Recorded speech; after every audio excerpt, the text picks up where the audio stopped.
আসসালামু আলাইকুম রহমতুল্লাহি ওবরাকাতুহ। বিসমিল্লাহ, আলহামদুলিল্লাহ, ওয়াসসালাতু ওয়াসসালামু আলা মান লা নাবিয়্যা বা'দা।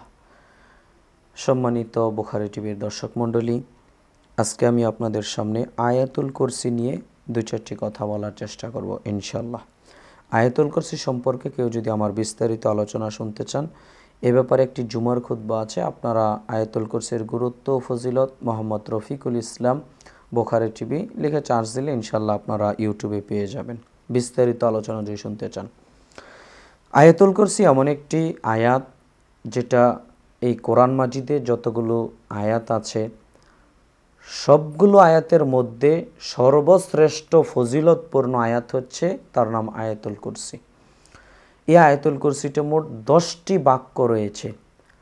এই আয়াতুল কুরসি যদি কোনো মানুষ প্রত্যেক ফরজ সালাতের পরে নিয়মিত পাঠ করে, রসুল সাল্লাল্লাহু আলাইহি সাল্লাম বলছেন ওই ব্যক্তি জান্নাতে চলেই গেছে।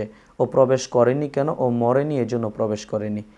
আবু উমামা রাদিয়াল্লাহু তাআলা আনহু বলেন, রসুল সাল্লাল্লাহু আলাইহি ওয়াসাল্লাম বলেছেন, মান ক্বারা আয়াতুল কুরসি দুবুরা কুল্লি সালাতিন মাকতুবাতিন লাম ইয়ামনাহু মিন দুখুলিল জান্নাতি ইল্লাল মাউত।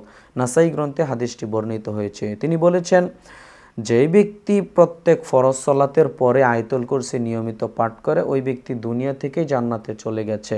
ও জান্নাতে প্রবেশ করেনি কেন? ও মরেনি, এজন্য প্রবেশ করেনি। মরার সাথে সাথেই ও জান্নাতে প্রবেশ করবে। সুবহানাল্লাহি ওয়া বিহামদিহি। অতএব প্রিয় ভাইরা আমার, এই আয়াতুল কুরসির কত মর্যাদা, কত ফজিলত রয়েছে। মনে রাখা ভালো হবে, সূরাতুল বাকারার 255 নম্বর আয়াতকেই আয়াতুল কুরসি বলা হয়। সূরাতুল বাকারার 255 নম্বর আয়াতকেই আয়াতুল কুরসি বলা হয়। অতএব প্রিয় ভাইয়েরা আমার, এই আয়াতুল কুরসিটা আমি যেন শিখে আমল করার চেষ্টা করি। আরেকটা সময় আপনি আমল করতে পারেন, সেটা হচ্ছে ঘুমানোর সময়।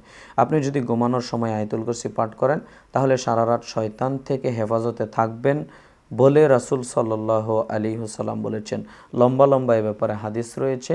শয়তান নিজেই শিক্ষা দিয়েছিল, যেই ব্যক্তি আয়াতুল কুরসি পাঠ করে ও থেকে শয়তান নিরাপদে থাকবে। ওই ব্যক্তি শয়তান থেকে সারা রাত নিরাপদে থাকবে এবং আল্লাহর পক্ষ থেকে একজন ফেরেশতা অবতীর্ণ হবে, যেই ওই ব্যক্তিকে পাহারা দিবে সারা রাত। অতএব প্রিয় ভাইয়েরা আমার, আমরা যেন আয়াতুল কুরসিটা শিখে আমল করার চেষ্টা করি। দেখেন, এই আয়াতুল কুরসিটা শিখবো আমি শিখে প্রত্যেক ফরজ সালাতের পরে আমল করব, মরার সাথে সাথে জান্নাত। এর চেয়ে মর্যাদাপূর্ণ ফজিলত। তবে মনে রাখবেন, আপনি 2 ওয়াক্ত সালাত আদায় করেন, আপনি পরে এই ফজিলত পাবেন, ব্যাপারটা এমন নয়। প্রত্যেক ফরজ সালাতের পরে, যারা 5 ওয়াক্তই সালাত আদায় করে, প্রত্যেক ফরজ সালাতের পরে নিয়মিত ইনশাআল্লাহ আপনি আমল করেন দৃঢ় বিশ্বাসের সাথে, তাহলে ইনশাআল্লাহ এই ফজিলত পেয়ে যাব বলেই আমরা আশা করি।